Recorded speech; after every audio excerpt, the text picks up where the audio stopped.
வணக்கம். Red news செய்திகளுக்காக நான் உங்கள் கிருபா.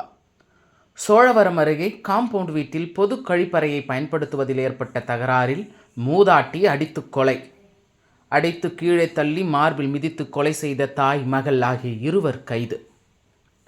செங்குன்றம் அருகே சோழவரம் அடுத்த பம்மதுகுளம் பெருமாள் நகர் பகுதியைச் சேர்ந்த ஓய்வு பெற்ற ரயில்வே ஊழியர் பிச்சாண்டி தனது மனைவி லட்சுமியுடன் தனியாக வசித்து வந்தார்.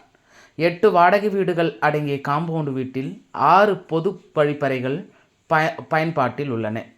பொது கழிப்பறைகளை பயன்படுத்துவதில் லட்சுமிக்கும் மற்றொரு வீட்டில் வசிக்கும் சுந்தரி குடும்பத்திற்கும் தகராறு இருந்து வந்துள்ளது. சுந்தரி கழிவறையை முறையாக தூய்மைப்படுத்தவில்லை என லட்சுமி தட்டி கேட்டுள்ளார். அப்போது சுந்தரியும் அவரது மகள் கோமதியும் சேர்ந்து மூதாட்டி லட்சுமியை அடித்து உதைத்து கீழே தள்ளி மார்பில் மிதித்துள்ளனர். அப்போது தடுக்கும் வந்த முதியவர் பிச்சாண்டியையும் இருவரும் தாக்கியுள்ளனர். இதில் பலத்த காயமடைந்து மயங்கிய மூதாட்டி லட்சுமியை மீட்டு தனியார் மருத்துவமனையில் முதலுதவி அளித்து மேல் சிகிச்சைக்காக சென்னை ஸ்டான்லி அரசு மருத்துவமனைக்கு அனுப்பி வைத்தனர்.